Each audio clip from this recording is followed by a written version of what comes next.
Students of class 12 economics. बेटे जैसे कि आपका प्रीवियस वीडियो में मैंने chapter number 8 short run equilibrium output done किया है बेटे, तो आज मैं आपका चैप्टर नंबर जो नेक्स्ट है 9 जिसका नाम है deficit demand and excess demand, ये शुरू करने वाली हूँ। सबसे पहले मैं आपको चैप्टर के नेम का मीनिंग समझाऊंगी, फिर कंसेप्ट शुरू करूंगी।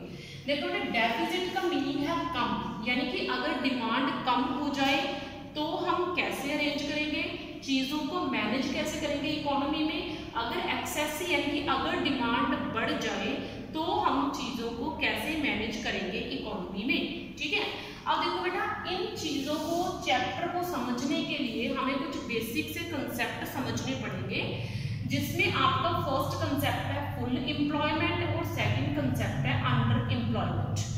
पहले मैं आपको फुल एम्प्लॉयमेंट समझाना चाहती हूँ, फुल एम्प्लॉयमेंट इससे हटके भी होता क्या है। अब देखो फुल एम्प्लॉयमेंट का मीनिंग है कि हमारी इकोनॉमी में जितने भी रिसोर्सेज हैं, यानी कि हम जहाँ जहाँ पे लोगों को काम दे सकते हैं हमने वहाँ वहाँ पे लोगों को काम दिया, ठीक है। अब जब कहीं पे जगह ही नहीं बची काम देने के लिए लोगों को, तो उसको हम बोलते हैं फुल एम्प्लॉयमेंट। चाहे कितने भी लोग बेरोजगार रह जाएं, हमें इससे कोई मतलब नहीं। हमें ये देखना है कि हमारी कंट्री में कोई भी एक मशीन, कोई भी एक जगह ऐसी ना बचे जिसका कंट्री ने यूज ना किया हो। हर कहीं पे लोग काम कर रहे हैं, हर मशीन, हर एक फालतू पड़ी जमीन काम में आ रही है, यानी कि जितने रिसोर्सेज हमारी कंट्री के हैं हमने सारे के सारे यूज कर लिए, ठीक है। तो उसको बोलते हैं full employment. And under employment का मीनिंग है कि हमने सारे रिसोर्सेज यूज नहीं किए, अभी हमारी कंट्री में बहुत सी मशीनें, बहुत सी जमीन, बहुत से जो है चीजें यूज करनी बाकी हैं, तो उसको बोलते हैं अंडर एम्प्लॉयमेंट। हमने दोनों के बीच इक्विलिब्रियम पढ़ना है कि अगर फुल एम्प्लॉयमेंट आ जाए तो कंट्री में इक्विलिब्रियम कब आता है, अंडर एम्प्लॉयमेंट आ जाए तो कंट्री में इक्विलिब्रियम कब आता है, ठीक है।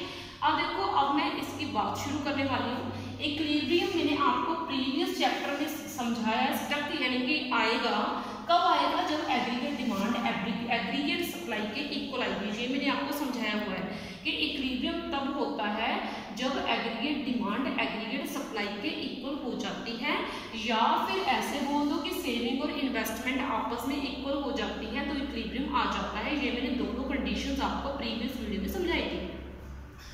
What it need not necessarily correspond to the situation of full employment.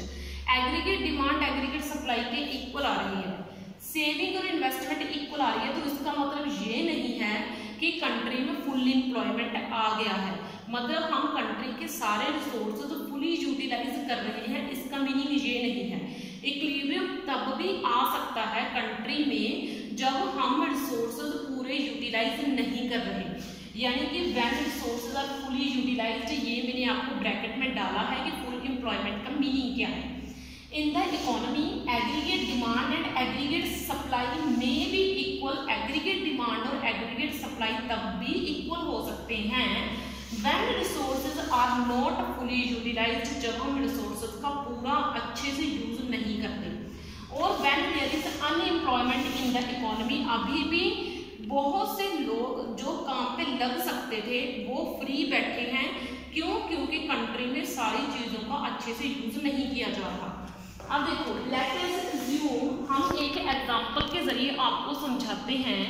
मान लो हमारी कंट्री में $10 मिलियन की जो आउटपुट है वो पैदा हो रही है, यानी कि $10 मिलियन का जो है व्यापार होगा, यानी कि सप्लाई होगी अगर हम चीजों का पूरा यूटिलाइज करें, यानी कि अगर हम एक एक चीज का यूज कर ले कंट्री की, हर एक मशीन, हर एक फालतू बड़ी लैंड, हर एक वो व्यक्ति जो काम करना चाहता है, हर एक फैक्ट्री, कोई भी चीज खाली न रहे, जितने रिसोर्सेज है हमने सारे झोंक दिए काम लेने के लिए। तो मान लो हमें $10 मिलियन की चीजें बेचने के लिए मिल रही हैं, लेकिन लोग जो है उतनी चीजें खरीदने के लिए तैयार नहीं हैं जितनी चीजें हमने पैदा की। लोग सिर्फ $8 मिलियन चीजों की ही मांग कर रहे हैं, तो प्रोड्यूसर इतना घाटा क्यों खाएगा? आप खुद सोचो, वो क्यों $2 मिलियन की ज्यादा चीजें प्रोड्यूस करेगा? ऐसे तो उसकी बहुत सारी चीजें बिकेंगी नहीं, क्योंकि लोग तो उसकी चीजें कम खरीद रहे हैं।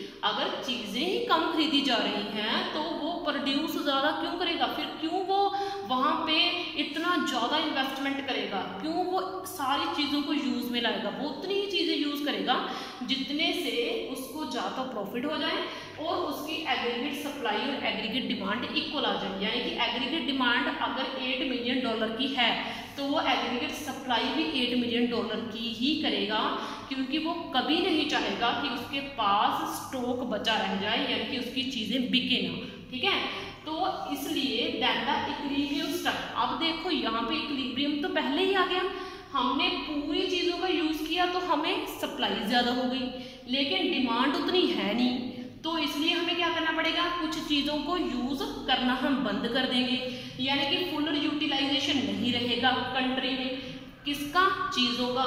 तो इसलिए ये चीज़ बोली गई है then the equilibrium stuck when aggregate supply कितने की होनी चाहिए, $8 मिलियन की होनी चाहिए। इसका मीनिंग हम रिसोर्सेज का फुल यूटिलाइजेशन नहीं करेंगे। ठीक है, और इक्विलिब्रियम 2 टाइप्स का होता है, फुल एम्प्लॉयमेंट के अंडर इक्विलिब्रियम, अंडर एम्प्लॉयमेंट के अंडर इक्विलिब्रियम। वैसे तो मैंने आपको समझा दिया, नेक्स्ट में मैं इसकी डेफिनेशन भी करवा दूंगी। तो इसमें इतना ही, थैंक यू बच्चे।